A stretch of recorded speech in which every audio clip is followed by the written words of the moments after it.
So in this hopefully short video, I want to talk about audio recording qualitative interviews. And I want to focus on slightly different type of advice than the one that you may have heard or read in your methodology textbooks. So basically, the kind of advice regarding audio recording is usually quite limited, and it's limited to basically saying maybe what kind of equipment to use, or advising the student to test the audio recording before the main study.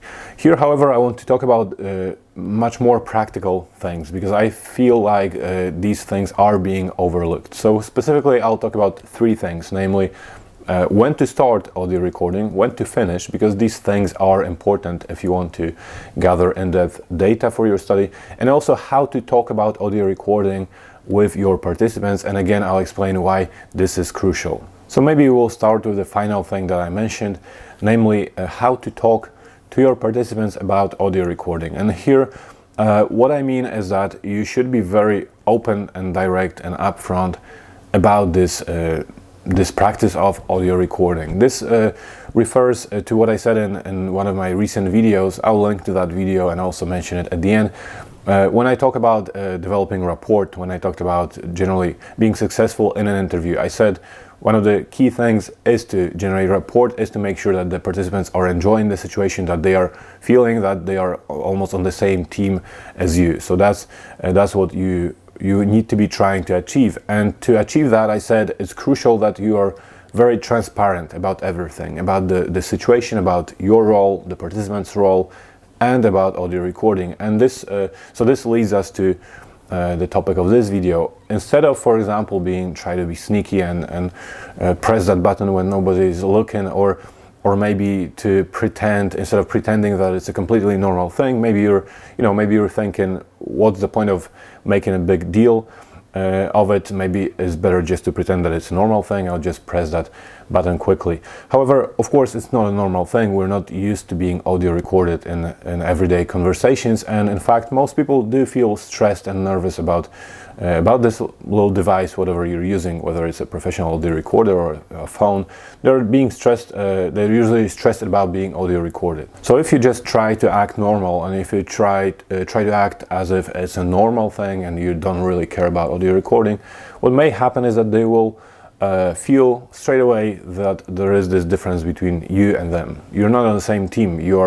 They are stressed about being audio recorded, and you're treating it as if it's a completely normal thing. So obviously, you're not the same. And again, as I said many times in several videos, the goal is to make sure that they do feel comfortable with you, and ideally they do feel like you're both on the same boat, basically. So rather than trying to act as if it's a normal thing, do make a big deal of it. Do make a big deal of that audio recording. Talk about it openly. Say that you understand that it's a stressful thing. Say that perhaps you don't like to be audio recorded either.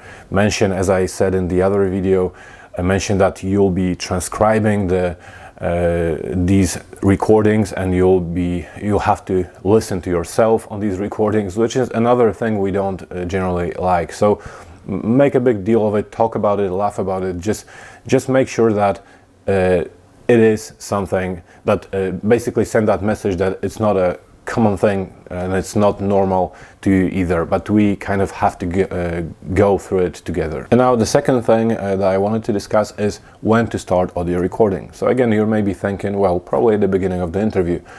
And yes, you will start somewhere near the beginning of the interview, but it's not that simple. So you do have to let the participants know, as I said, that you're audio recording, so you cannot just show up and have the audio recording on already. So you do have to tell them, when you're gonna start audio recording. And now what I usually recommend, what I usually do, and this is based on my experience and what I observed in the interviews I conducted, is to start audio recording a little bit before you start the actual interview.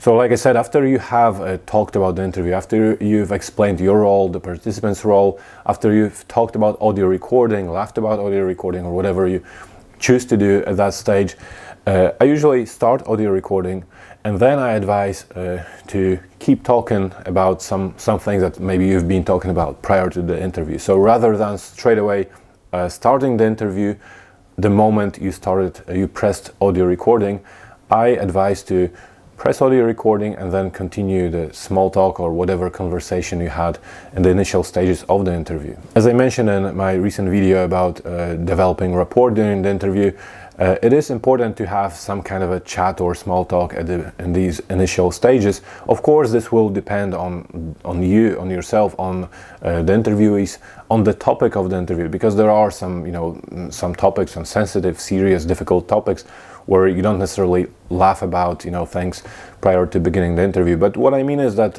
in general you do try to have some kind of a conversation, even if it's just about casual things or about the weather or anything. You don't just start the interview straight away with all your complex and in-depth questions if you want to develop rapport with the participants. So whatever it is that you're talking about, the idea here is that you talk about audio recording for a second, start audio recording, and then continue your normal conversation, and only after a while you may gradually lead into the interview. So you'll say, okay, are you ready? Should we start the interview now? So why would you do that? So again, it's about feeling comfortable and about developing rapport. If you are this relaxed person, this friendly, approachable, relaxed person prior to audio recording and prior to the interview, and then all of a sudden you press the recording and all of a sudden you're turning into that researcher that asks these difficult questions, again, this will only affect this. This will add to that sense that you are that detached, formal interviewer, and they probably have nothing in common with you. So that will just make that even more obvious. If on the other hand you press audio recording and then you continue to talk a little bit more, then they kind of tend to forget that they are being audio recorded. Believe it or not, they usually do forget by that time. Even if they don't forget, at least they have the sense that we're still talking, we're still laughing, having good time, and then only then after a while we're starting that interview. So it's just that's the main reason why I like to do these things in that particular order. Now, before I continue, I just wanted to remind you that through my website I offer a variety of services, including Zoom tutorials, during which we often discuss your research design. This may include, for example, me helping you develop your interview questions, which is something I often do with my students, or me providing feedback and evaluating your existing interview questions and perhaps helping you improve these questions, or just as trying to plan your interview guide together, or perhaps me advising you on how to act during the interview, which may include similar things to the ones I mentioned in this video, but of course more personal. You have the chance to ask questions and exchange ideas with me. And also one more final thing that's I think quite relevant is the self-study course that I have, which is entirely about interviewing as a technique, and everything is covered there. How to design, how to plan the interviews, how to conduct and analyze interviews. There's everything that you need to know about interviews, so just feel free to explore that link as well. If you follow that link, there is a discount applied automatically to this course about interviewing. So the final thing was when to stop audio recording. Again, you may be thinking, it's so obvious when to stop. I stop when I'm finished. However, again, it's not that obvious. So basically, I'll explain what happens here very often. Very often we get to the end of the interview and then we ask, almost every interview has the question something like, do you have any more questions, or do you have anything else that you want to add? I've seen lots and lots of these interview transcripts as I analyze the data. It's just a natural thing to ask. So what happens usually is that when they are asked this question, do you have anything else to add? The first thing they say is usually that they don't. So it's quite a normal thing. Perhaps if you have developed rapport skillfully, there is a chance that they will be more willing to still talk to you. But even if you have, it's still kind of a natural thing to say, I can't think of anything. So this is what happens. And then usually what happens next is you press stop and you stop audio recording. And then what happens next usually is that you kind of start talking to them again casually, a little bit more casually, because the interview is over, they don't have anything else to add. And what I observed often happens in these very final stages when the interview is over is that they start to they come back to the topic of an interview. So they start, for example, to exchange ideas and say, I really enjoyed this interview, I liked your questions. And I think that the reason why I'm struggling, for example, in my job is also because blah, blah, blah. So whatever they start talking about the interview topic again. And I've noticed that many times that this tends to happen. They feel relaxed, they feel like it's all over, and somehow they come back to this topic. So what I do usually is that I just don't stop audio recording yet. So at the end of the interview, I'll ask, do you have any more questions? If they don't, I'll say thank you for the interview. I explain what happens next. And the audio recording is still on. So it's not about deceiving your participants. You don't have to stop it. You never said you're gonna stop it and then you keep recording. You just don't say anything and you just continue.